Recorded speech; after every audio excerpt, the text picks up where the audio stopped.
Hello students, welcome to PrepMed NEET. आज हम लोग डिस्कस करने जा रहे हैं और एक इम्पॉर्टेंट क्वेश्चन जो कि नीट 2024 में आया है। ये भी एक मैचिंग का क्वेश्चन है, तो हम लोग देख लेते हैं। पहला जो है लीस्ट वन में दिया गया है साइट्रिक एसिड साइकिल। तो ये साइट्रिक एसिड साइकिल कहाँ पे होता है, कौन से ऑर्गेनल में होता है? तो ये माइटोकॉन्ड्रिया में होता है।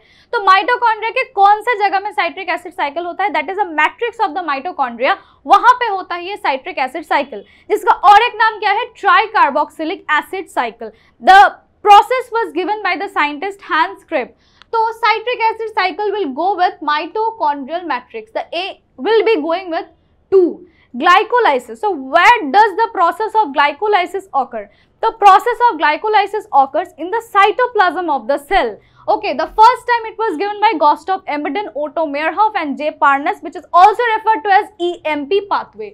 So glycolysis occurs in the cytoplasm. Next is the electron transport system, which is the most important step of the entire cellular respiration, because ETS एक ऐसा प्रोसेस है जहां से हमें एक्चुअल में ATP मिलता है।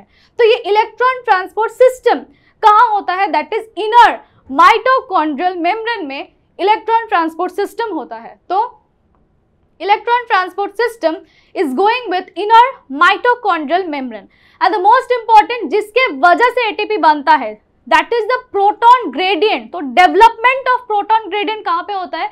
That is intermembrane space of mitochondria, where actually the proton gradient develops. So the proton gradient is going with 3, that is intermembrane space of mitochondria.